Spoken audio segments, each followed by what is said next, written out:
Hit in the head with the door. He got hit in the head with the door.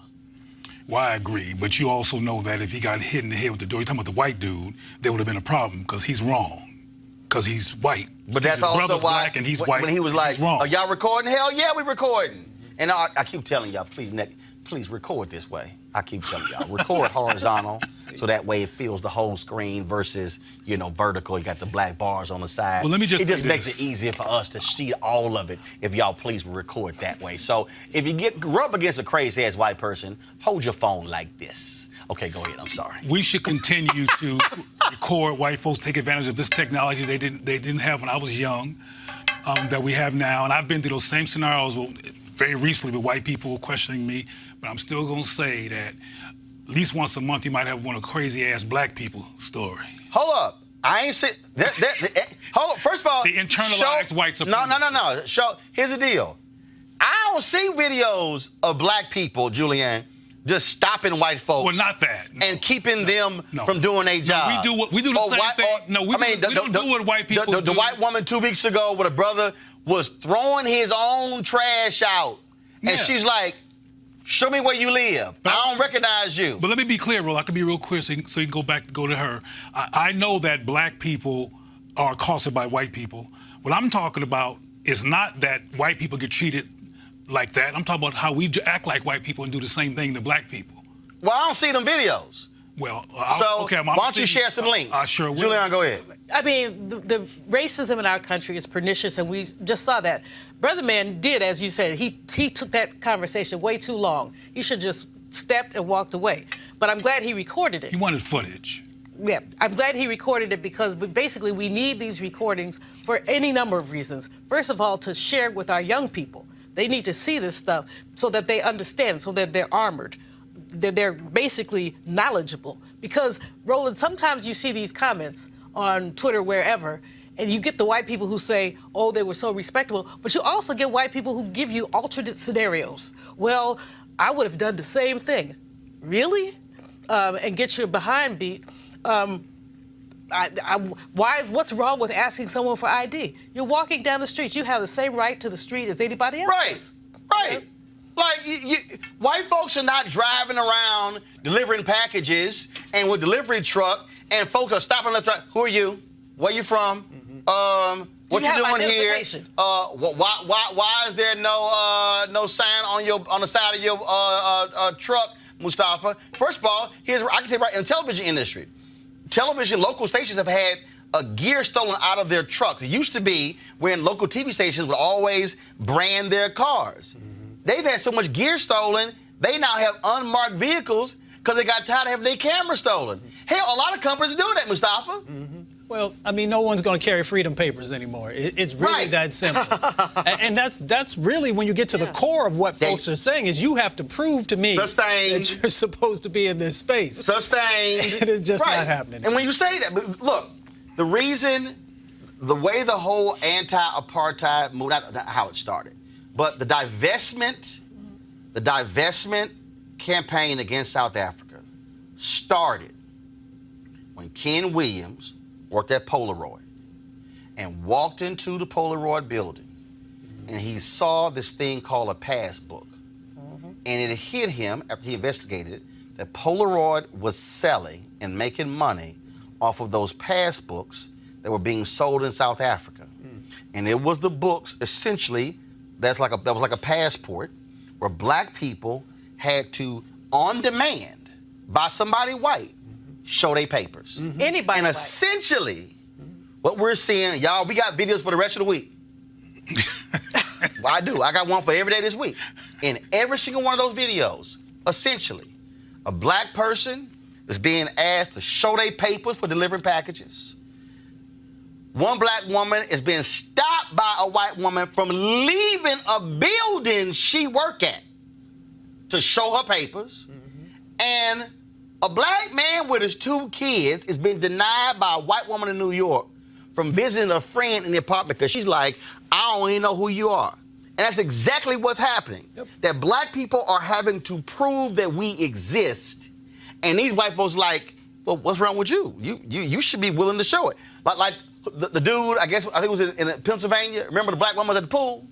Oh, yeah. No. Where your key fob? Oh, yeah. Well, no, go ahead and put your key fob in. If it goes green, then I'm going to let you in. Personally. He got fired. The 2 black girls in Maryland, 2 black women in Maryland, who were going looking at a luxury apartment, and they said, y'all can go ahead and just, enjoy the pool, lounge by the pool. Then the white man followed them half mile down the street, and they were supposed to look at buying the apartment. It is essentially, y'all got to prove you here. And that you deserve. That's the other thing, that you deserve to, not to prove you here, who you are, but that you deserve to be here. I have been to, recently, restaurants. I went to go buy a car and could afford everything in the room. And new white folks walked in, and they went to them and assumed I was just hanging out and loitering when I went there to buy a car. But I'm saying this at the risk of getting on people's nerves. Everybody who was hovering around not getting to me were salespeople who were black and white. There's black people who internalize this, and I'm going to keep focused on that because You're right. Black people need to unlearn internalized white accommodationists, which results into anti-black behavior from the hands of black people. Because white people are redundantly white and racist and doing what they do. Of course, there's exceptions to it, but systemically, they relapse into white supremacy all the time, and I think they're going to continue to do that. I think one of the things that might slow it down a little bit is filming it like we're doing. Yep. But what we need to do as black people is unlearn the need for a white gaze to give us approval to even care about each other. You mentioned this dude, the brother at CNN who was right across from you, who wouldn't speak to you because he was psychologically worried about white people might see me with him, white people might judge me, they might not like me no more, and they might take me off the token slave list and make me a normal black person. I can't be seen with him. The white boy, whatever his name was, who was the head of the whole thing, don't have got those concerns. Right. So he's not self-conscious like that. But a lot of black people, even online and all over the place, are worried about white. But that same black person was in the room when the same black person was in the room, because one of my folks was in the room when he said, we need to go hire us another Roland Martin. And somebody said, we already got Roland Martin. No. We need to go hire us another Roland Martin. So that same black person, limited opportunities I got. And then in 2012, when I got a call the night before the Democratic National Convention, we're not going to need you this week. I'm sorry. Y'all flew me here. I'm staying in the hotel room y'all paying for, and the convention ain't even started, and you already decided you're not going to need me. And then it was like, we're not going to use you on debate nights or election nights. He made that call. Of course. So that's why, so trust me, when I see his ass. Let's say this. I ain't said his name. But I'm telling y'all right now. What's his initials, Roland? I'm telling you right now. When I see his ass. Yeah, well, furniture might be moving. Don't hurt him. Well, no, I ain't gonna hurt him, but he might get cussed out. I'll just leave it at this. While we unlearning some things, we also need to better understand the law. False imprisonment is not somebody just absolutely putting their hands on you and stopping you. So we need to start utilizing the law that exists to hold these people accountable. I'm telling you, we got videos of these crazy-ass white folks literally blocking. The one we showed 2 weeks ago. Yep. This woman was blocking this man from driving his car to his house and threatening to call the cops. No, I'm telling you right now, happened to me. I'm calling the cops and I'm saying, arrest this fool for false imprisonment. Exactly. Because that's what happened. And some of these, that video was an 11-minute video. And people need to understand, these are black people going, catching hell, getting our blood pressure up, all of a sudden, all of that because some fool. And that's exactly what's happening. So, unfortunate. So, yeah, we got a few more this week. It's so many of them, y'all. It's a daily segment on Roland Martin Unfiltered. All right, y'all. Father George Clements, a longtime civil rights advocate from Chicago's South Side, was also known as the first Catholic priest to adopt a child, died last week at a hospital in Northwest Indiana. He was 87 years old. In 1945, Clements became the Archdiocese's first African-American graduate of Archbishop Quigley Preparatory Seminary. He was ordained as a priest in 1957 and went on to become the first black pastor at Holy Angels in 1969 in Chicago. He is most well known for launching the One Church, One Child program in 1980, which encouraged Catholic churches to find adoptive parents for orphan black children. He decided to practice what he preached by adopting 4 sons. Father Clements' legacy continues to live on through the movement he started. Joining me right now is Ari Saylor, Executive Director of the Florida branch of One Church, One Child. Ari, how you doing? I'm fine. How are you, Roland? Doing great. This is, first of all, the church, this thing went beyond Catholic churches because I was a member of Friendship West Baptist Church in Dallas. Freddie Haynes is pastor, where they had One Church, One Child program. I mean, Father Clements really raised the profile of the number of black kids out here who were being ignored by adoption agencies. And I remember it was after the Million Man March, Minister Farrakhan lauded the increase of black adoptions after this was highlighted then. I remember that. Yes, absolutely, he did. And certainly, although the program started with the Catholic Church, Father also worked with all of the African-American churches. And when we talk about, again, is his impact, what has this program meant to so many black children, but also black parents?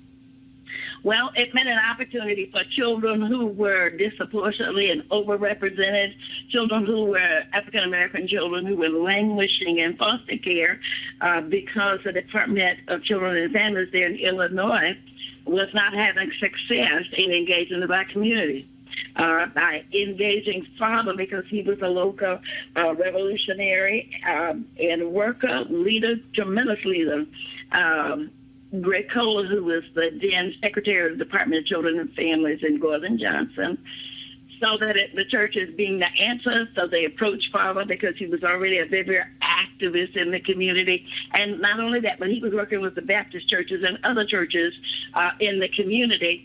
So they saw that as in engaging him to get involved and take the lead with engaging other churches. And so this is really how that started.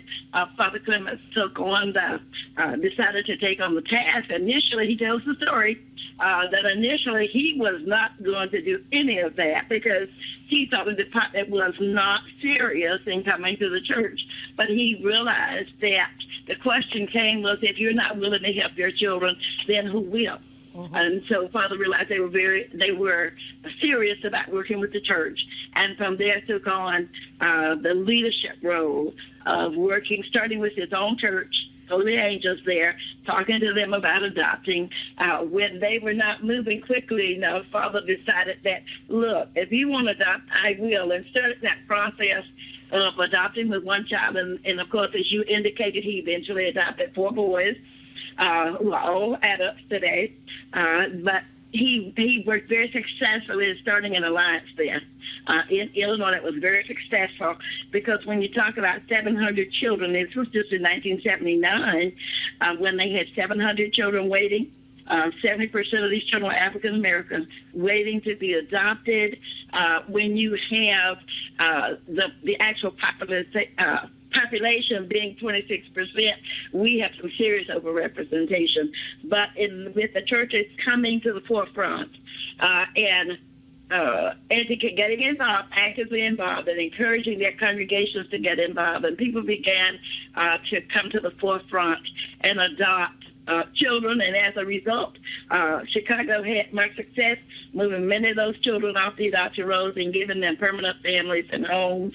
And Father Clements actually coined the phrase "one church, one child" with the idea of finding at least one family in each church to adopt at least one child, and being able to really resolve the issue. And not only that, but the churches as a whole becoming a part of that adoption, in that they would put their arms around those families who were adopting and also lend support to them as well. All right, then. Well, we certainly appreciate you sharing your thoughts and reflection on the death of Father George Clements. Thanks a lot. Thank you so much. All right, then, folks. We also remember Irving Burgie. He was a singer and songwriter who wrote the lyrics for the classic Harry Belafonte song, Deo, the Banana Boat song. He died just a few days ago. He was 95 years old, born in Brooklyn, and served in an all-black U.S. Army battalion in World War II.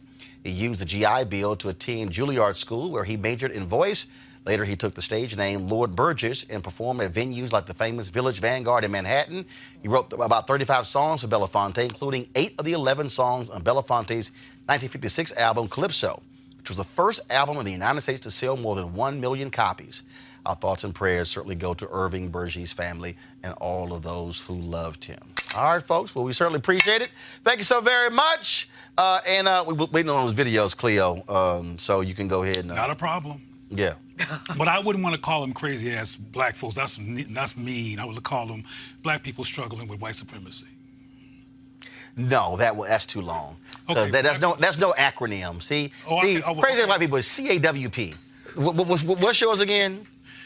Black people struggling with white supremacy. BS. Black people BPS WWS. You're right. That is too long. That's too damn long, Cleo. Well, that's on the top of my head. I'm sure. Okay, well, damn it. Work on that then. Work on that then. Do crazy ass white people. I need you to work on that then. All right. All right, folks. Please support Roland Martin Unfiltered by going to RolandMartinUnfiltered.com.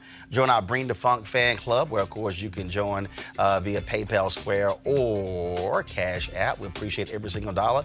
It goes to support this show, what we do, bringing you stories of interest that you're not going to see anywhere else. I can guarantee you those networks won't be talking about Gabrielle Union. Trust me. Because then if they do, they got to look in their own houses. I'm just saying. All right, y'all. Support us in what we do so we can make this thing happen. Also, shout out to my mama. She, of course, had her 72nd birthday on Saturday, November 30th. We were all, of course, in Houston, hanging out with her. All the family were all together, having some fun there, and it was great. Of course, my dad is 72, turned 72 in April. They've been married 52 years, and so we certainly enjoyed it. And so we're going to close the show out. Here's a photo of all of her chillins. And we're at my sister's house, and so shot that with a new drone, so I had to get a little aerial shot there. That's how we do it. So we certainly appreciate that. And so shout out to my mama, 72 years young. All right, folks, I got to go. I'll see you guys tomorrow right here at Roland Martin Unfiltered, where we keep it black, keep it real. And guess what? We don't take no stuff. Why? Because I own this. Damn, you slow as hell, Cleo. I got to go. Holla!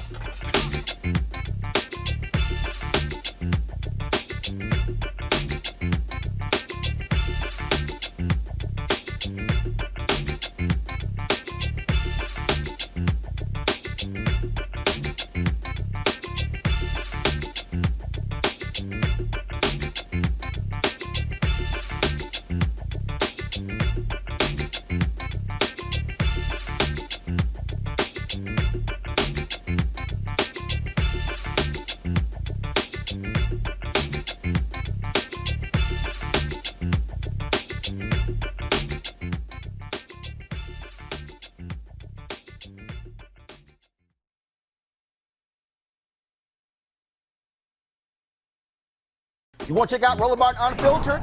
YouTube.com/Roland S. Martin. And subscribe to our YouTube channel. There's only one daily digital show out here that keeps it black and keep it real. It's Roland Martin Unfiltered. See that name right there? Roland Martin Unfiltered. Like, share, and subscribe to our YouTube channel. That's YouTube.com/Roland S. Martin. And don't forget to turn on your notifications so when we go live, you'll know it. You want to support Roland Martin Unfiltered? Be sure to join our Bring the Funk fan club. Every dollar that you give to us supports our daily digital show. There's only one daily digital show out here that keeps it black and keep it real. It's Roland Martin Unfiltered. Support the Roland Martin Unfiltered daily digital show by going to RolandMartinUnfiltered.com. Our goal is to get 20,000 of our fans contributing $50 each for the whole year. You can make this possible. RolandMartinUnfiltered.com. This is Diala Riddle, and you're watching Roland Martin Unfiltered. Stay woke. This is Director X, the director of Superfly on the red carpet or the black carpet, and you're watching Roland Martin Unfiltered. Yo, what up, y'all? This is Jay Ellis, and you're watching Roland Martin Unfiltered. Hi, I'm Chaley Rose, and you're watching Roland Martin Unfiltered. I'm Lex Scott Davis, and you are watching Roland Martin Unfiltered. Hey, what's up, y'all? It's your boy Jacob Lattimore, and you're now watching Roland Martin right now.